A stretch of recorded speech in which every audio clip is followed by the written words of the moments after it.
Hi, I'm Lisa Fletcher, and you're in the stream. Today, in the U.S., it's Tea Party versus Occupy Wall Street. But do these movements have more in common than many think?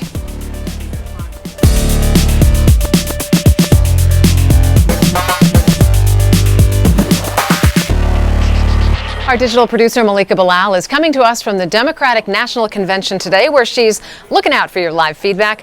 Malika, the convention was trending on Tuesday, and I see today that people are weighing in on this idea of intersections between Occupy and the Tea Party. Tell us about those. You're right, Lisa. We're seeing a lot of interesting trends here at the DNC, and one of them is around the hashtag DNC2012, which yesterday got more than 3 million mentions at one point.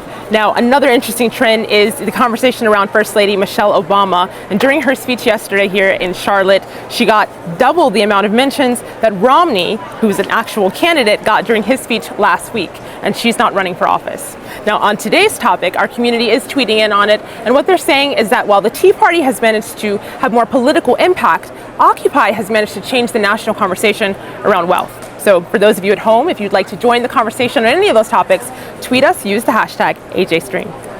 All right, and joining me at the table is Kevin Zeese. He's the co-director of It's Our Economy and one of the original organizers for Occupy Washington, D.C. Kevin, welcome to the stream. Thanks for having me on. Glad to have you. Also joining us on Google Plus are members of our community, just like you. And we've got another great group. Hey, guys.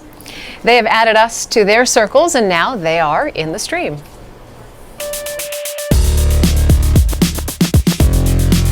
Hi, my name is Judith Brown Dianis, and I am a civil rights attorney here in Washington, D.C., and I'm co-director of Advancement Project, and I'm in the stream. The U.S. economic downturn spurred the creation of two very different populist movements in America. Take a look at this quick explainer from conservative publisher Encounter Books. Modern economic malaise in the United States is captured by two numbers. The first is the decline in average family income, which has slid for the past 3 years and now stands at the same level, adjusted for inflation, that it was in 1996. The second is the persistent level of unemployment at 9.1%, up from 7.8% when Barack Obama took office. In answer to these numbers, two competing populist movements have emerged. On one hand, the largely conservative Tea Parties, which began in 2009, and on the other, the largely progressive Occupy Wall Street protests that are going on now. These two movements represent two truly competing worldviews: the classical liberalism of America's founding period and the modern progressivism that served as the foundation of Roosevelt's New Deal. There's no middle ground between the two. They do seem to be worlds apart. Here's an infographic from Accelerated Degree outlining some of the differences. Occupy wants to raise taxes on the wealthy. The Tea Party wants to cut taxes across the board.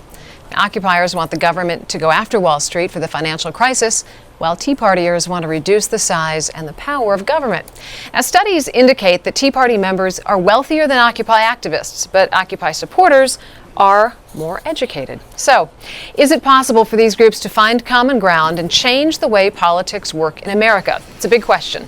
And joining us to tackle it from Sacramento is Sal Russo. He's chief strategist and co-founder of the Tea Party Express. Sal, welcome to the stream. Glad to be with you today. So I want to start by looking at this issue of organization. The Tea Party started as a grassroots movement, but critics say it's been co-opted by the Republican Party. How do you respond to that? I wish I could hear this.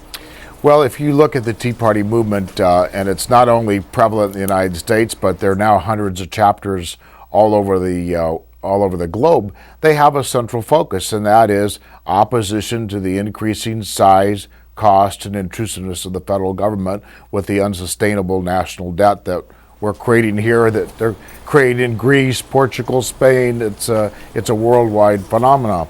And so it's deliberately been a grassroots organization that's not connected. There's over 3,000 local Tea Party groups. So, you know, you might find one group co-opted by somebody, but by and large, people make their own decisions in local communities, and it's very much a grassroots, decentralized organization that really nobody controls. So, Kevin, the Occupy movement, it started out very strong, had a lot of grassroots support, but it seemed to have refused to adopt a specific structure. And that's led a lot of people to say that it's now fairly irrelevant. We don't really hear about Occupy that much. Well, you can't judge it by whether it's talked about in the corporate media, since the corporate media is part of the problem. I think it has a very strong structure, and it's a structure that has me saying at the beginning here that I don't speak for the Occupy Wall Street or the Occupy movement. It's a non-hierarchical structure. And so that makes it actually very strong. If you look at the history of resistance movements, those are the kind of movements that succeed the best. People are having a hard time right now accepting that we're not part of the Democratic Party or not getting involved in the presidential election, other than being a critic of both parties. But the reality is we can't be part of either party. The Republicans, for sure, are very much tied to the big corporate interests, and their funding comes from big corporate interests, but so do the Democrats. President Obama surrounded himself with Wall Street bankers. His food czar is from Monsanto. His job czar is from General Electric.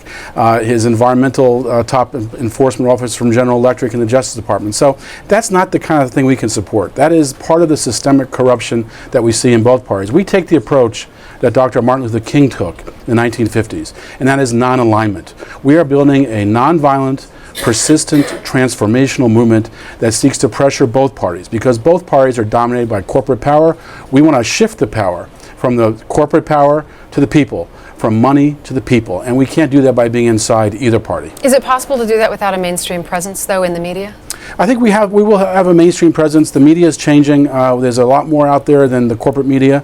Al Jazeera gets more coverage.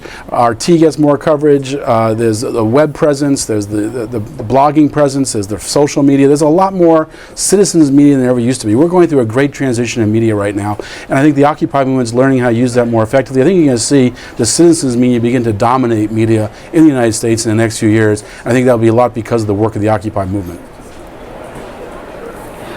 Kevin, you're countering the idea that this has become irrelevant, and our members of our community would agree with you. There's a tweet here I'm pulling up from Substance Mag, who says, look at language on both sides of the Atlantic. The emphasis now on responsible capitalism, and Occupy drove that change. Well, speaking of occupiers, I want to go to our Google Plus Hangout, where Nadim Mazen is speaking to us from Boston, Massachusetts, and Nadim is a spokesperson for Occupy Boston. Go ahead, Nadim.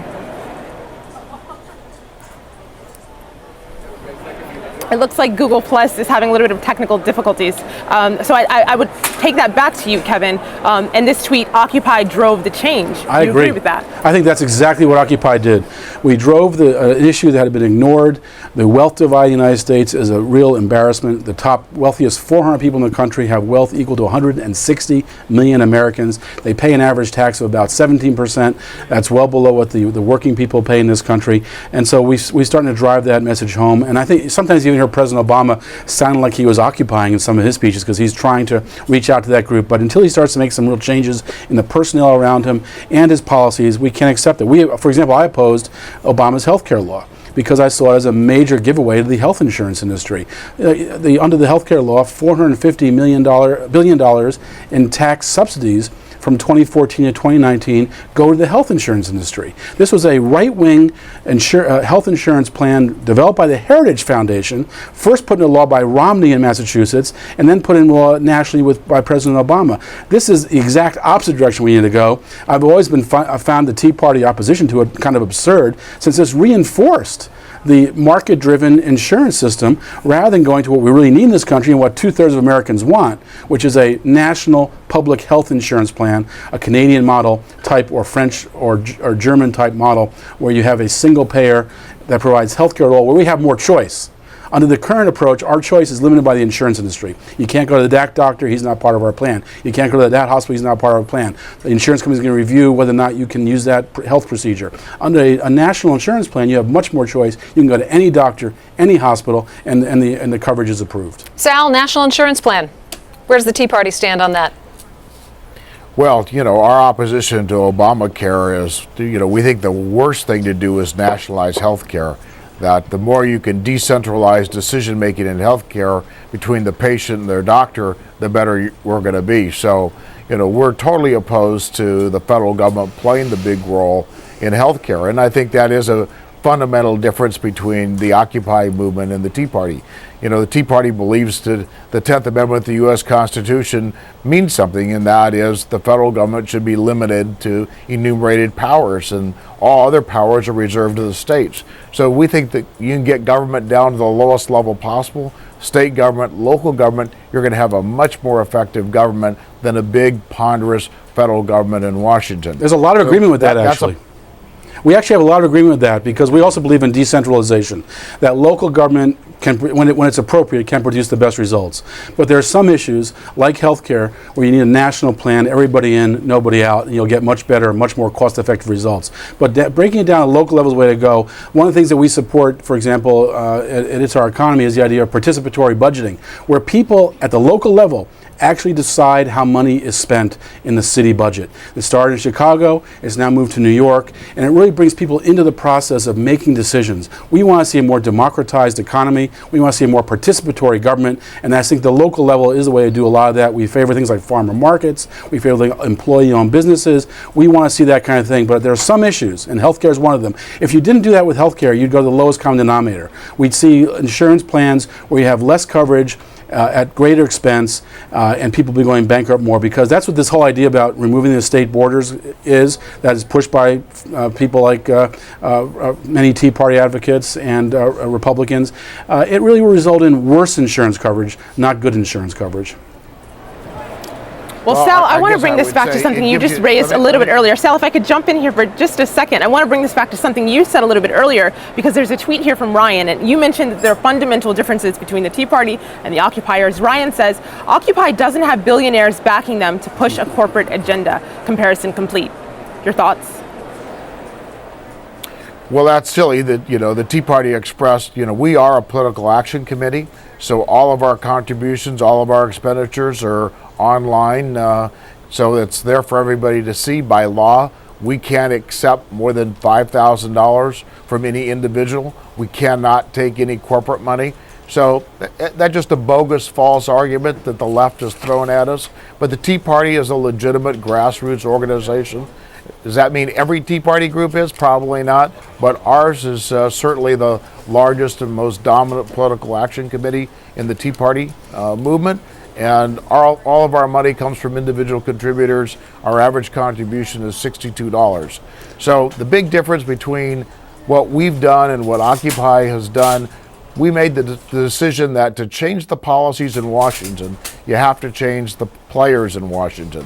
And so while the first year of the Tea Party in 2009 was much of protesting, by the time we got to 2010, it was to get involved in political campaigns and elect people that shared our vision to reduce the cost and spending of the federal government, the intrusiveness in our lives, and return some of this power back to the states and the local governments. And the consequence of that was that we had the very historic election result in 2010. We elected more Republicans at any time since 1928, more Republican congressmen than any time since 1938 in a by-election. So it was quite an historic turn of events because the Tea Party did engage in the political process. I mean, in 2012, that's what we're doing again as well. And I think we're going to have the same kind of dramatic results that we had in 2010. I mean, Sal's been a long-time Republican operative. He was involved in President Reagan when he was governor of California. He was involved with George Pataki when he was governor of New York.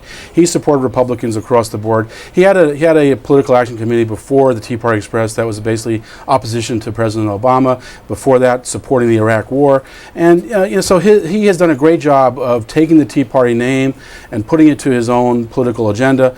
I don't think a lot of Tea Parties would agree with all of it. When the Tea Party began out of the Ron Paul campaign, it opposed militarism. It wouldn't support the kind of agenda Mr. Russo had in going into Iraq. The Tea Party, there are other Tea Party groups who have had conflicts with Mr. Russo, and there are groups like Freedom Works that do take a lot of corporate money that fund a lot of Tea Party activities. So it's not as clear as Mr. Russo gives it. He does raise an interesting point, though. The Tea Party has been critical of Occupy Wall Street for being unrealistic in its demands, for being inefficient in the way it goes about achieving those demands. How do you take the support that you have at rallies and that kind of energy and then turn that into meaningful, organized change? The way it's been done throughout American history.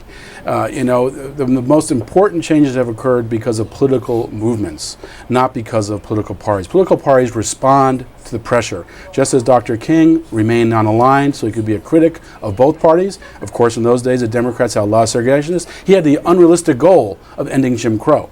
Or the women's movement had the unrealistic goal of getting the vote. How could that? They didn't have representatives. How can they get the vote? They did it by creating a movement that pressured both parties. How did the unions get the right to organize? They did it by pressuring both parties. How did the populists in the 1880s and 90s stop foreclosures on farms? They did it by creating a movement that pressured both parties. And so that's the way that change happens. The kind of thing that we're seeing with the Tea Party candidates is just more republicanism under a different name. I saw Club for Growth candidates that suddenly became Tea Party candidates. It really was just Republican, way to get the grassroots base out, and a new organizing tool is a renaming of Republican agenda, and that's what it's turned into be. I think it's a real co-option. We would have fought somebody like Sal Russo trying to take over the Occupy movement, because we don't want to have a Democratic operative taking over well, let's talk to some of those group. people. Let's talk to some of those people making that change now. We have our Google Hangout members back up, which I'm glad to hear. Let's go straight to Boston, where Nadeem Mazen, who works with Occupy in Boston, is there waiting for us. Go ahead, Nadeem. Hi there. I can't emphasize enough what was just said by the Occupy Washington member, and the deep, I think, distrust that a lot of Occupy members on both sides of the aisle have for operatives like Sal Russo. And it's operatives like that that then try to cast aspersions on Occupy by saying that we're big government. I don't think any American is against rules that stem the influence of big corporate players when that influence undermines basic democracy and basic justice. So we need to have a kind of a basic level of regulation that does not entail big government. It just entails protecting everyone and at the same time, we've heard a lot against Occupy in general as some kind of labor union haven from operatives like Sal, and accusations like that are unfounded. Whereas the counterpoint, the counterpoint that Tea Party is corporately backed. All right, Nadeem. Well established. Claudio, I want to go to you. Claudio Simpkins, also in our Google Hangout. You are a member of the Tea Party. You're a Harvard Law School grad. Is this a fair characterization of Sal as an operative within the party? And I don't mean to direct this specifically at Sal, but we're using some language here that may be unfair, and I would like you to weigh in on it. I think you need to unmute yourself there, Claudio. Yeah, certainly. I mean, I'm not sure how I would go in terms of characterizing specific people. I think if we talk about the movements generally, there are going to be peripheral elements. There are going to be people who act and behave or have certain aims or agendas that are not shared by the majority of the movement. And I think that what you see is the media is very quick to harp on those types of people, whether they're in the Occupy movement or they're in the Tea Party. It's usually those outliers that are made an example of and tend to become what most general Americans who aren't involved in either movement take as the face of the movement. So I'd be wary of labeling any individual person or any individual group in these larger movements as indicative of the others. All right. On that note, I want to switch gears and talk about some of the similarities. I know it seems hard to believe between the movements, but there are some. And this is part of an interview we did with Max Pappas of Freedom Works, and that is an organization that works closely with and mobilizes Tea Party groups.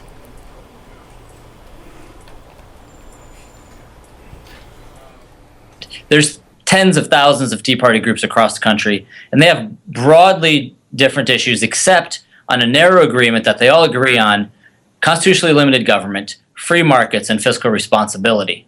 Now, within those many Tea Party groups, that's what they come and work together on. Many of them have very many different views on lots of other things, including things like civil liberties. Now, you have seen some instances where those Tea Partiers who are also civil libertarians, which isn't the broad position of the Tea Party movement, but a position of some, you will also find them lining up with the civil libertarians within the Occupy movement. So you see items like the Patriot Act and objection to that federal power. Again, this is the Tea Party being consistent on their objection to federal power. You also saw the objection to the online copyright regulations that former Democrat Senator Chris Dodd lined up with the movie industry to push some regulations through CISPA and PIPA. You found a unity there with a certain segment of the Tea Party there and some on the left. One other area where you see some is within the Tea Party movement. Some think that you can find savings in all parts of federal spending, including defense spending. So you've seen some Tea Partiers that follow that line agree with some of the people on the left who want to limit defense spending. We just wish that they would look further and say we need to look at spending on all parts of government. Kevin, you've done some coalition work with the Tea Party movement. Would you agree with Max? Well, there are some areas. I think the fundamental area where we agree is that we all come as Americans, unless you're in the wealthiest bracket, come from a position of fiscal insecurity, where our finances are all kind of dangerously risky. And I think that's really the root of a lot of this problem. Plus, we all see the unfairness in the economy. Some of the early Tea Party advocates even criticized Goldman Sachs and Wall Street, which is exactly where the Occupy movement is. We had some people from the Ron Paul movement at Freedom Plaza in Washington, D.C. They agreed with us on ending militarism and empire and cutting the incredibly wasteful military budget, which is more than half of discretionary spending. And we spend as much, almost as the whole world combined, on the military. That's more than we need to spend. And they agree with us on that. And so there are some areas of agreement. In fact, I ran for office in 2006 in a protest against the Democrats who were running a candidate who was claiming he was against the war when he was actually voting for war funding. And I was the Green Party nominee and a Libertarian Party nominee. And so there are areas we can agree, but I think that we have to also, when you recognize those areas of agreement, that opens up the possibility of discussing our areas of disagreement and listening to each other. Yeah. And I found out when I was running in that campaign, the Libertarians had some ideas the Greens could learn from.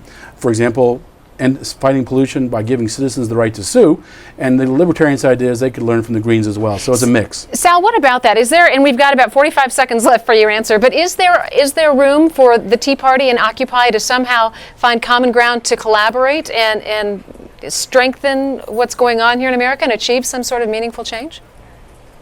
I think Mr. Pappas was correct. I mean, he outlined some of those. I mean, one maybe he didn't mention is I think both of us are concerned about the influence of the big companies in Washington, D.C. and the corporate cronyism that goes on. Of course, the Tea Party solution would be is get the government out of picking winners and losers and let the market decide. I think the Occupy movement just wants better corporations making better decisions, and they're not as concerned about the big, powerful federal government. All right, so Sal, I'm going to have to stop you there, but stay with us. Kevin, you do the same, and everyone in our Google Plus Hangout. We're going to continue this conversation in our online post show, but first, I want to take a look at some leads Malika got earlier today at the convention.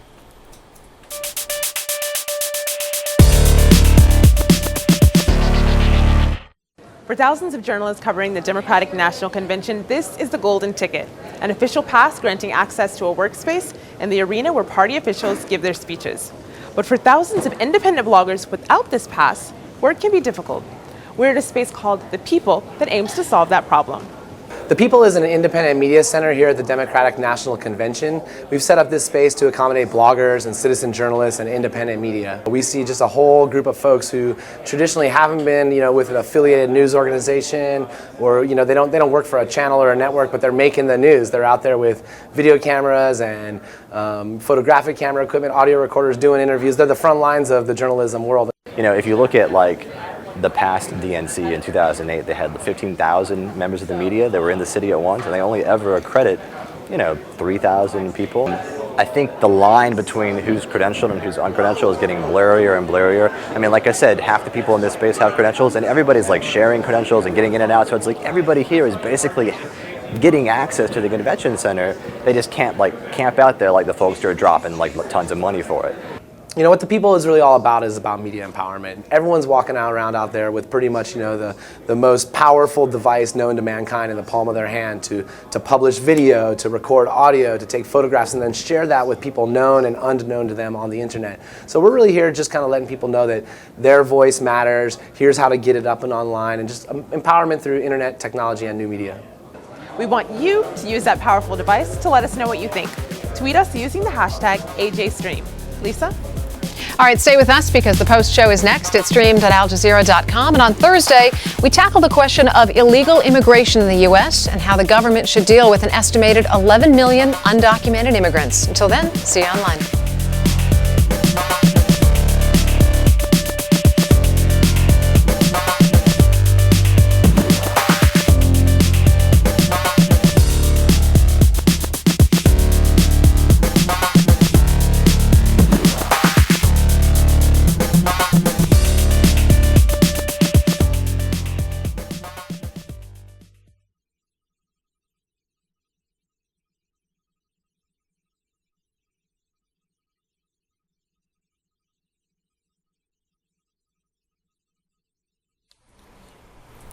Welcome back to the Stream's online post show. Today we're talking about Occupy Wall Street and the Tea Party movement and where those two movements actually intersect on some of their ideas. I want to pick up our conversation with Sal Russo of Tea Party Express out in Sacramento.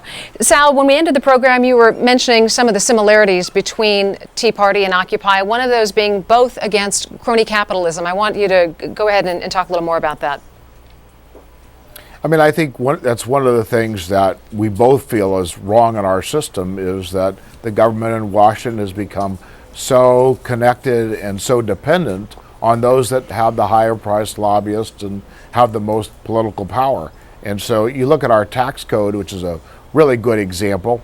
I mean, we certainly, we have different opinions within the Tea Party movement, but I think generally everybody wants either a flat or a flatter tax or else a fair tax and get rid of the income tax altogether. But the purpose of it is to get rid of all the loopholes and deductions, because if you have a lot of money, you have the teams of lawyers and accountants can use the devices in the tax code to evade paying taxes. So unfortunately, the tax burden falls on people that are trying to get rich, not people that are rich. And so getting rid of the corruption of the tax code is certainly one of our highest priorities, and I think Occupy probably agrees with that to a point, but they also like using the tax code for social engineering, and we certainly don't think that's what it should be used for. It ought to be to collect revenue, and that's it. Well, speaking of similarities, where we ended off, there's a tweet here from Michael who says, Occupy Wall Street is working with Tea Party against corporate welfare, and that's a sign of transpartisan impulse in America. Now with that, I'd like to go to our Google Plus Hangout, and we're going to do something a little different and go back to back. Now first, I'd like to go to Funa, who describes herself as a moderate Democrat, and after that, we'll go to Chris, who describes himself as a moderate Republican. So Funa, go ahead. Well, first of all, what I just want to say is I am happy that we have both of these movements happening in America, because what they have done is invigorated the debate. From my perspective, from the Obama camp, you've seen that President Obama in 2012 has completely changed his message in such a way where he's focusing on the inequality that we have in America. So yes, is there still a corporate presence in government? Do we still have a long way to go? It's true, but you're getting a lot of Democrats before who were kind of on the sideline, and because of the movement, and I agree that they need to stay as a separate entity, because of the movement, you're forcing people to take a stand on an issue and actually get to a place where change is possible. And I believe that our president is working forward for it. And Funa, I didn't say earlier, was speaking to us from North Carolina and also works for the Obama campaign. Now let's go to Chris, who's kind of on the opposite side of the spectrum and is a member of the Young Republicans. Go ahead, Chris. I think, kind of what I'm saying, the most important thing for both Occupy and the Tea Party movement is the end game. And that's where I think everyone can agree is we all want a better America for everyone who's living in it. And the fact of the matter is, I think for all the partisan noises that are made on the edges, we are a nation of centrists, and we may just have different ideas about how to go about it, but we're all trying to get to the same end goal. Occupy may be employing a passing game, while the Tea Party is using more of a running game, but the end goal is a touchdown, and that touchdown is a greater America for everyone, greater economic prosperity, and returning America to the greatest country in the world. That news radio clip went viral because that's what makes America great, is the ability to debate, but to find opportunities to move America forward, and that's the most important thing that we can do right now.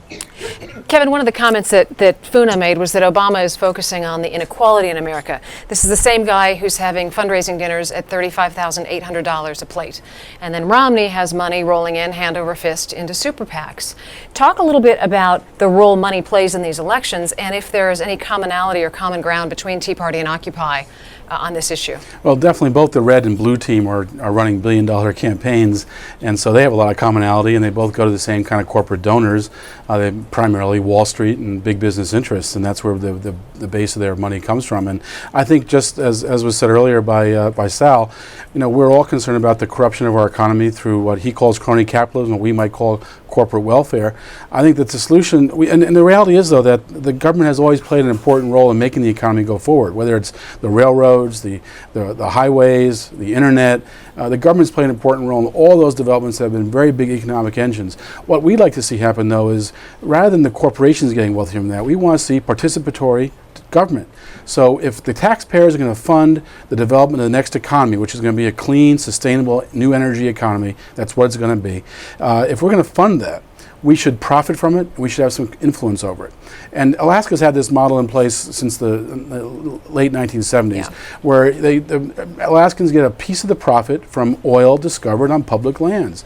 And that allows every Alaskan to get a check every year for about $2,000. So a family of 5 gets $10,000. That helps to pay for starting a business or get a kid through school, whatever you need to use it for. Can you imagine if we had had that kind of approach when we were doing the Industrial Revolution or the next new economy? If everyone got a percentage of what we invest as a commonwealth in the development of the new economy, we would have a guaranteed national income, and we would have no need for poverty programs because people would be lifted out of poverty by the growth of the economy. And that's the kind of participatory government and democratized economy that we want to see. Well, Kevin, you mentioned participatory government, and this is a participatory show. So I'd like to go to Google Hangout, where Lucy is speaking to us from DC, and Lucy describes herself as a libertarian. So basically, I have a lot more sympathy for Occupy and the Tea Party than I do with these lovely moderate people. Basically, I hear a lot of rhetoric, vague rhetoric about going forward, and I have differences with Tea Parties, I have differences with Occupy, but they're both more subversive in spite of some co-option by the major parties, and they're both pointing out actual, problems like too much government spending. Occupy has been great on certain civil liberty things that Obama has been appalling on. I mean, I think that they're both a good influence in the world. I just wonder if they can get around the fact, and this is an open question, whether they can get around the fact that, as I see it, the Tea Party and Occupy are both opposed to cronyism, but Occupy tends to believe that the problem comes from corporations, and Tea Party tends to think that the problem comes from government. We come from both. There's an agreement, but how do you find a common ground there? Sal, why don't you pick up on that first, and then we'll go to Kevin.